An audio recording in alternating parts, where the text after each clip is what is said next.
बड़े यज्ञ करते हैं, कथा सुनते हैं, दान करते हैं, तीर्थ यात्रा करते हैं, भगवान का कीर्तन करते हैं।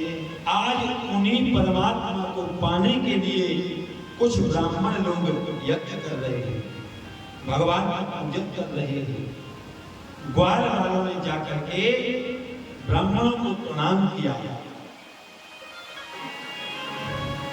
नमो ब्रह्मण देवाय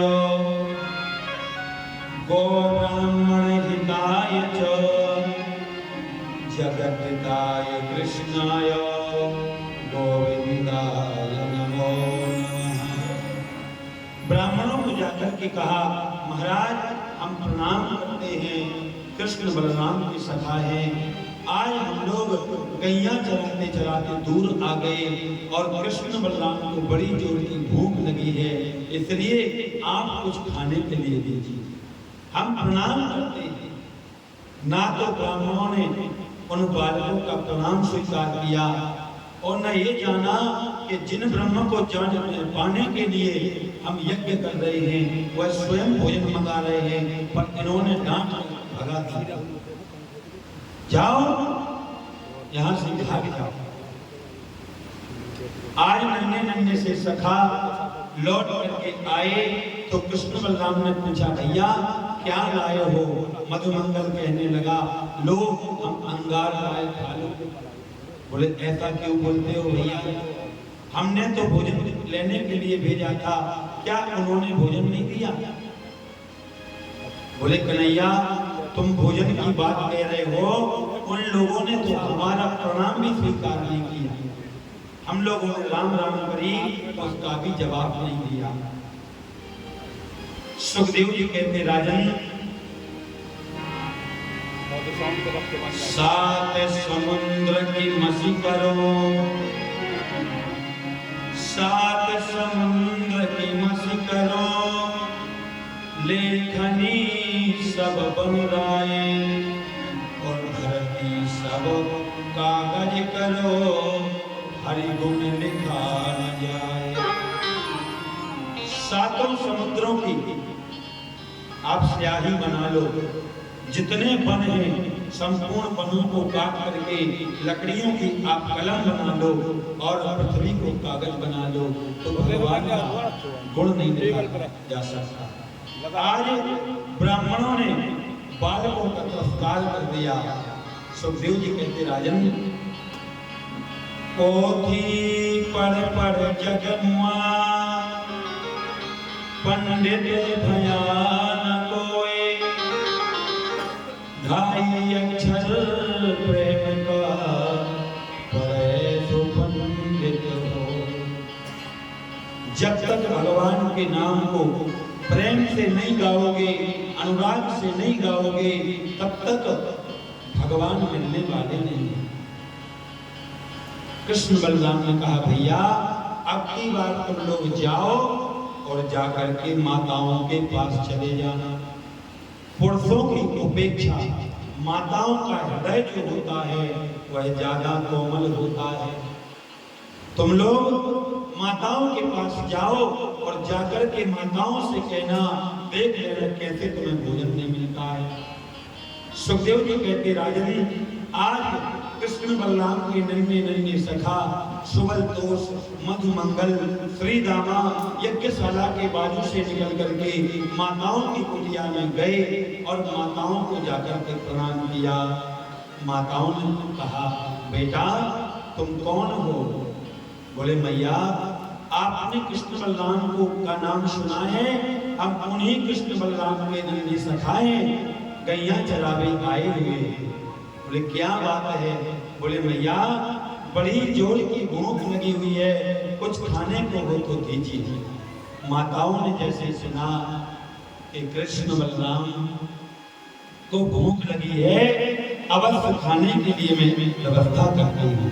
तत्काल माताओं ने भोजन तैयार किया और भोजन की सुंदर थालियां लगा करके पकौड़ियां बनाई, कचौड़ियां बनाई, खीर बनाई और रबड़ी बनाई, जितना खाने का सामान था सब तैयार किया, थालियों को लेकर के ढक करके, और जैसे कुटिया से बाहर निकली तो ब्राह्मण भजन कर रहे थे।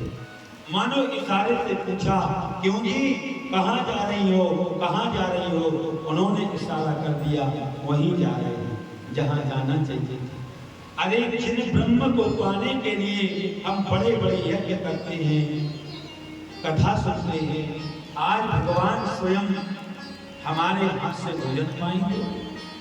माताओं ने ब्राह्मणों की बातों को नहीं सुना और सीधे जाकर के गई, कृष्ण बलराम के पास पहुंच गई और कृष्ण बलराम को गोदी में बिठा करके अपने स्वयं हाथों से भगवान को भोजन परोस करके खिला रही हैं। भगवान बड़े प्रेम से भोजन को पा रहे हैं।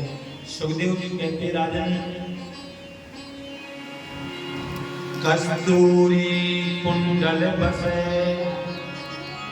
कस्तूरी कुंडल बसे, मृग ढूंढत बनवाए, ऐसे घट घट राम है दुनिया दिखे। परमात्मा ऐसी जगह गई है जहां पर परमात्मा है। आज माताएं अपने भाग्य की सराहना करती है कि प्रभु, मैंने ऐसा कौन सा पुण्य किया होगा जो आज स्वयं ब्रह्मा हमारे हाथों से भोजन कर रहे थे।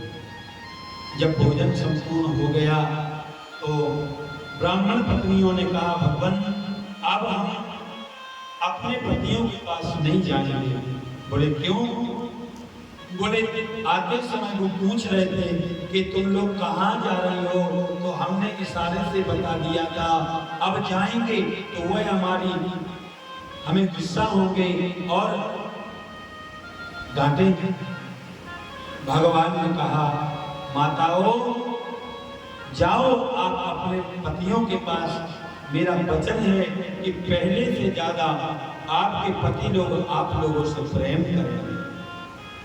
जब यज्ञ पत्नियां लौट करके आई तो ब्राह्मणों को ज्ञान हो गया कि जिन परमात्मा को पाने के लिए हम यज्ञ कर रहे थे, बताओ आज स्वयं भगवान ने हमसे भोजन की याचना की और हम उनको भोजन नहीं दे सके। कहने का तात्पर्य सज्जनों, हमारे घर में कोई भी याचक मांगने के लिए आए या भूखा व्यक्ति भोजन की याचना करे तो उसको कभी खाली हाथ नहीं भेजना चाहिए। तुलसी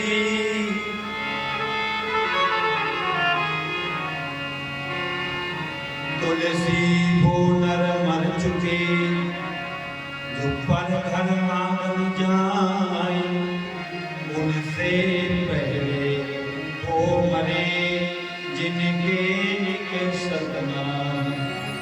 यदि हमारे दरवाजे पर कोई भी मांगने आए तो भले आप एक मुट्ठी दो, पर उसको खाली हाथ नहीं भेजना चाहिए। ब्राह्मणों को ज्ञान हो गया, पत्नियों से कहने लगे, देवियों, वैसे तो तुम हमारी पत्नी हो, लेकिन तुम आज गुरु स्वरूप हो, हमारा मन आपको प्रणाम करने के लिए हो रहा है।